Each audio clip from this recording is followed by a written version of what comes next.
What's happening, everybody? Dr. Michael Sclafani here, owner of Tideline Sports Performance and Rehabilitation. I'm joined by Coach Nick Dompierre from CrossFit Bradenton. And what we're going to be doing is we're doing part 2 of our CrossFit Open series. And so we're going to be talking today about how to bulletproof your back for the Open. So maybe you've been experiencing some lower back tightness and or pain. Maybe you're looking for some tips or some strategies about how to make sure you don't encounter a lower back injury with some of the movements that we have in CrossFit and the Open while we're under fatigue. This will help to bulletproof that spine, make sure you're ready to rock and roll. So first thing that we're going to be doing is we're going to be talking about how to get out of a neutral position. So a lot of the movements that we do in CrossFit exist in some type of neutral position. We're thinking about any type of hinge position. We're thinking about squat positions, right? We train in neutral, but we have to live in flexion. When I go to tie my shoes, I have to be able to round my back, kind of like a slinky going down a stair. If I don't have that ability, what's gonna happen is my lower back muscles are gonna remain tight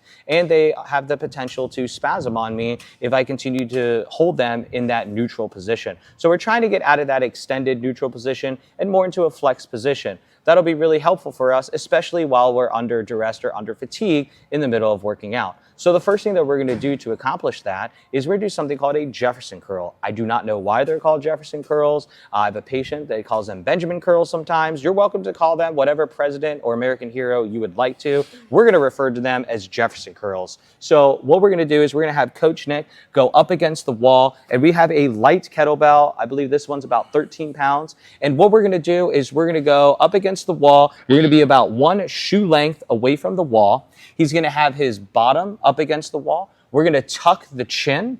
And from here, he's gonna try to round his back as much as possible. So we're just now going to curl yourself off the wall. Think about the gymnasts will talk about peeling themselves off of the wall. And then from here, we're gonna come back up nice and slow. The chin will always stay tucked. Think about Sonic the Hedgehog getting ready to tuck under and activate his blue whirl to go after some of those golden rings.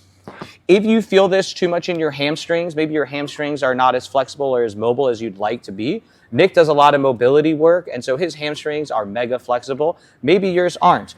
The next alternative is to slightly unlock your knees or to create soft knees, almost like you would for an RDL or a hang position. And then from there, that will take a little pressure off your hamstrings and place more of the emphasis into your lower back. This is a great one to do. Again, we train in neutral, but we live in flexion. So it's important to be able to have the mobility to do both ends of the spectrum.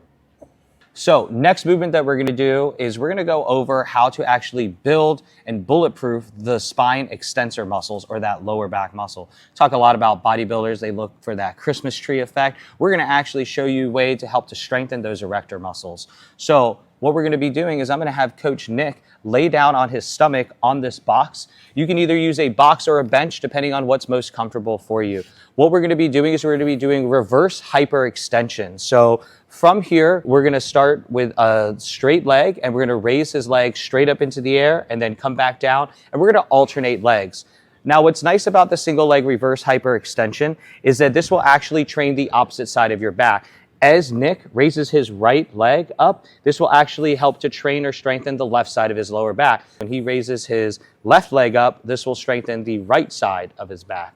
If that becomes pretty easy for you, you don't feel like you get a lot of benefit out of that, you're looking for the next challenge, the next progression is a double leg reverse hyperextension. So he's gonna raise both legs up and then come back down.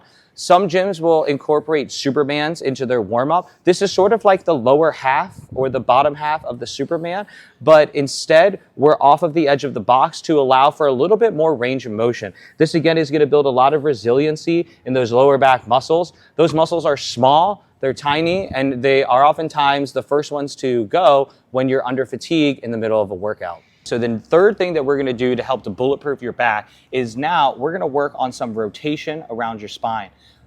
A lot of the movements that we do in CrossFit and in the gym involve front to back, flexion, extension. So it's important to make sure that we train in all planes of movement. And so this next plane is going to be that rotation plane. By training in rotation, this will actually improve your mobility and hence bulletproof your back just a little bit more for the upcoming Open. So what we're going to do is we've got a light wall ball. This one is 6 pounds. And from here, Coach Nick's going to lay on his back He's going to put this ball between his knees. He's going to be in a 90-90 position, kind of like the bottom half of a dead bug. Palms are going to be up, hands out into a T. And from here, we're going to rotate your knees from side to side. Now, Nick has really great mobility in his back. If you cannot touch your knees to the floor, that's okay. The goal of this is to gently rock your knees from side to side. Go as low as you feel comfortable. You're going to feel this stretch in the lower part of your lat, your obliques, and in your QL, which is an important muscle for your back as well. The other thing is that we want to make sure that the shoulder blades stay in contact with the floor at all times. Palms are up to give us the most amount of mobility through the upper back or the thoracic spine.